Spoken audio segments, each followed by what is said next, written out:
Salve a tutti i telespettatori di YouTube. Con oggi continuiamo la nostra rubrica sui giochi da tavolo. Oggi parleremo di Exploding Kittens, un gioco da 2 a 5 giocatori per una durata di 15 minuti.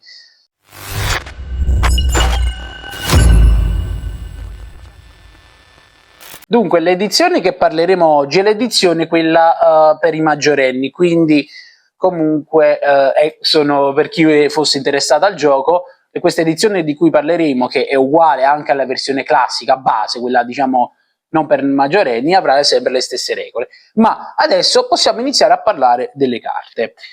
Una cosa, questo video presenterà sia le carte diciamo del gioco base, sia quelle delle espansioni del gioco, quindi faremo un unico video con tutte le tipologie di carte. Come si gioca Exploding Kittens? Innanzitutto il gioco presenta un mazzo di carte, tutte quante dal bordo diverso, alcuni comunque presenteranno dei colori comuni, ma gli effetti saranno differenti. Il gioco consiste nell'evitare che l'Exploding Kittens vi capiti in mano. Questa è una delle carte caratteristiche del gioco, quindi nel mazzo saranno sempre presenti queste tipologie di carte che sono appunto gli Exploding Kittens. Per annullare appunto gli Exploding Kittens troviamo queste carte dal bordo verde, i Disinnesgatti, che appunto annullano gli effetti degli Exploding Kittens. Poi abbiamo la carta Cambia il futuro. Le carte Cambia il futuro si presentano dal bordo viola e permette di guardare e riordinare segretamente le prossime 3 carte del mazzo. Simile a Guarda il futuro, c'è Cambia il futuro. Cioè, Cambia il futuro, questo qua che abbiamo visto. Una cosa simile a Cambia il futuro che abbiamo visto è questo Cambia il futuro con il fulminetto. Quello là significa che una volta preso si deve subito giocare e ha gli stessi identici effetti del Cambia il futuro normale. Altre carte che si trovano nel mazzo sono le carte, queste qua a bordo grigio. Quelle a bordo grigio o bianco sono carte che non hanno effetti particolari, sono delle carte che se accumulate 3 consecutive, ovviamente non è solo questa che troverete, ma ne troverete anche di altri nomi, ma comunque basta riconoscere il bordo che si trova attorno alla carta.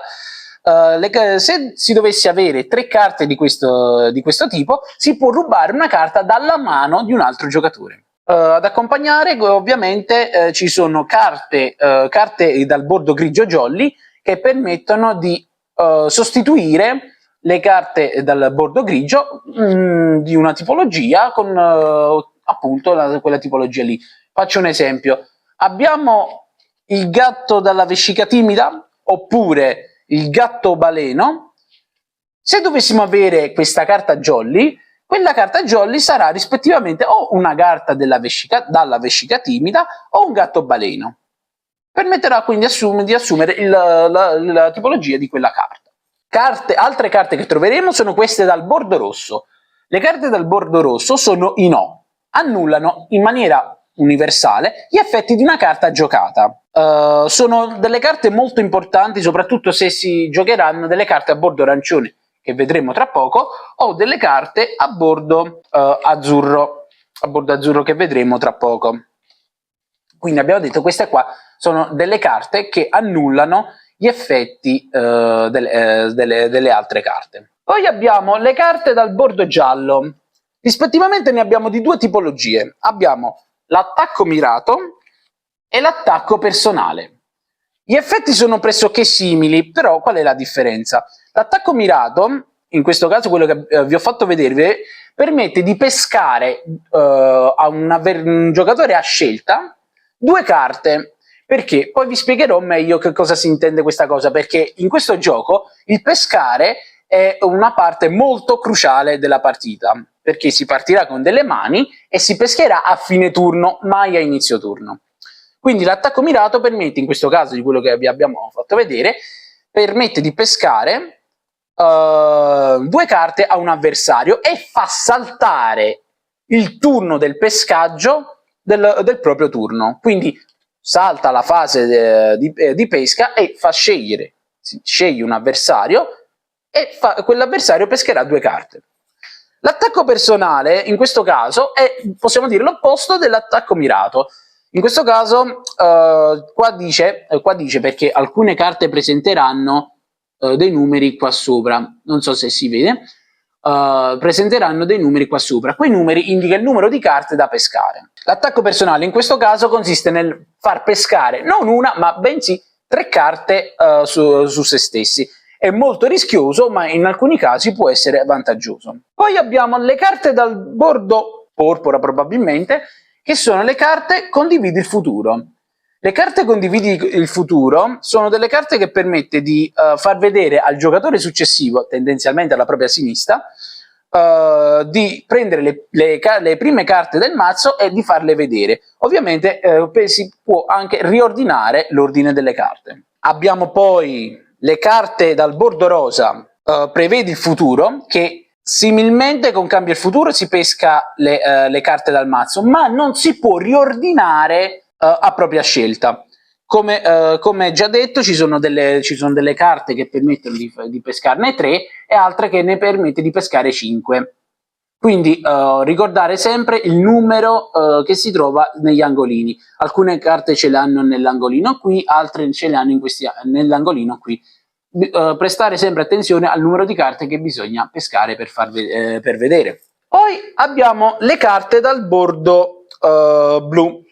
Le carte dal bordo blu, attenzione perché ce ne sono 3 dal bordo blu, ma queste 2 sono, appunto, hanno un effetto e l'altra carta che vi farò vedere ne ha un altro.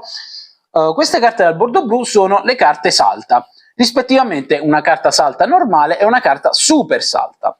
La carta salta fa terminare il turno, semplicemente, senza far pescare una carta, mentre la carta super salta permette di evitare effetti di altre carte se quel giocatore ne deve compiere più contemporaneamente.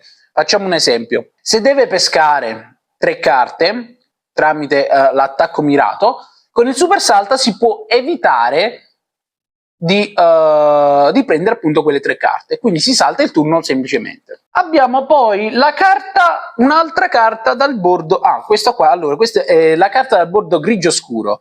Le carte dal bordo grigio scuro sono chiamate carte raccolta rifiuti, che permette di far scegliere a ogni giocatore una carta da rimettere nel mazzo e rimischiare. Un'altra carta dal bordo grigio scuro sono le carte seppellisci.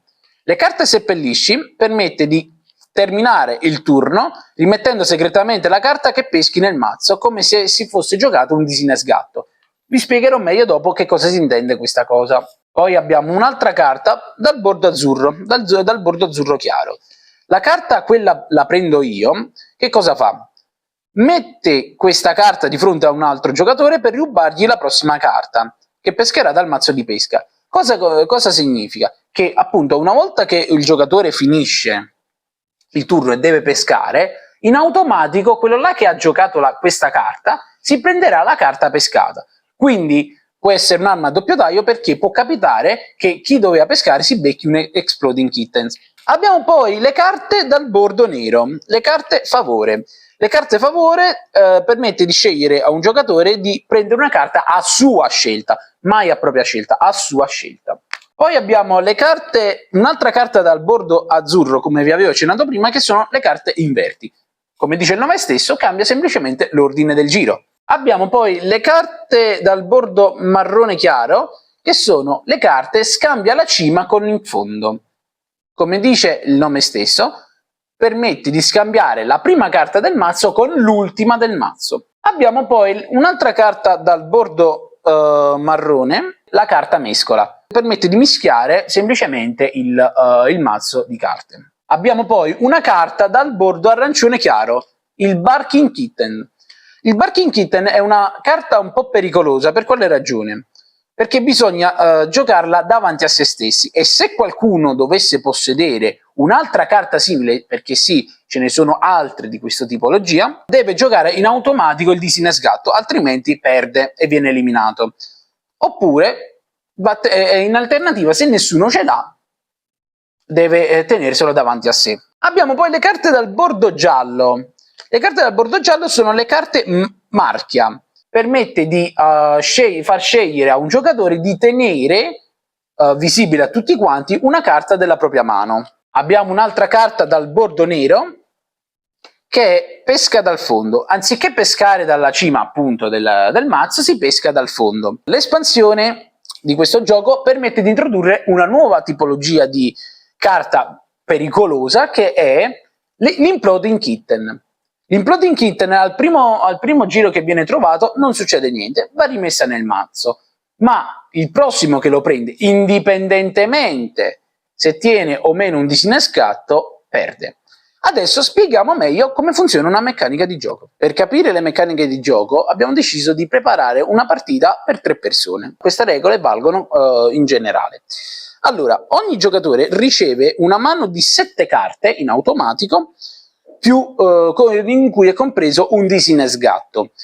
All'interno del mazzo invece ci sono un numero di Exploding Kitten pari al numero di giocatori più 1. Quindi se siamo 3 sono 4, se siamo 4 sono appunto 5, se siamo 5 sono 6. In questa spiegazione abbiamo deciso di mettere anche gli Imploding Kitten. Vi spiegherò poi meglio che cosa succede. Allora, facciamo un esempio. Partendo da questo giocatore possiede, ecco, queste carte qui. Abbiamo già detto che queste carte dal bordo grigio possono avere gli effetti solo se sono uguali. La carta jolly che accennavo prima è questa qui.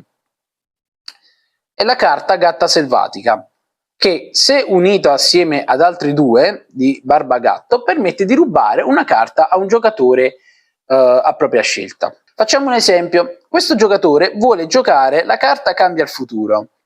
Abbiamo detto che quindi prende le prime 3 carte, innanzitutto le gioca, prende le prime 3 carte del mazzo e le vede e può decidere l'ordine in cui sistemarle.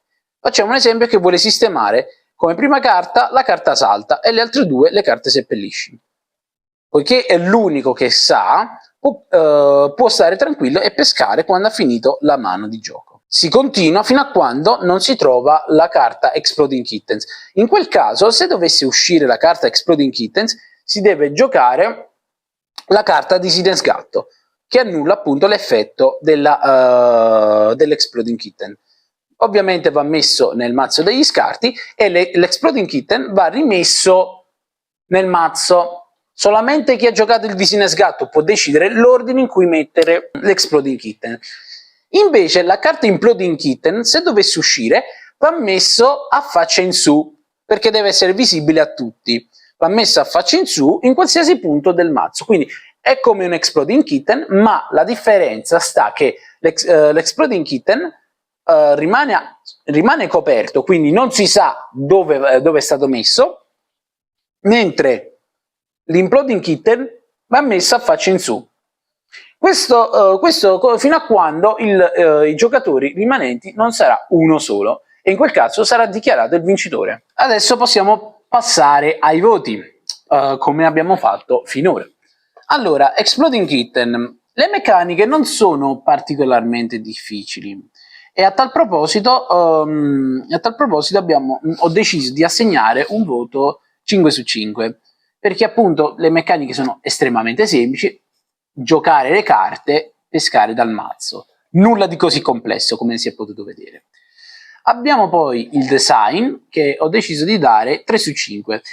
Questo perché non mi piace in particolar modo i disegni, ma questa è tutta questione personale, quindi per voi può piacere di più e per altri può piacere addirittura meno rispetto a quanto ho dato io. Ma ho voluto comunque rimanere, diciamo, sulla media, proprio perché non sono così male, ma allo stesso tempo non mi fanno così impazzire.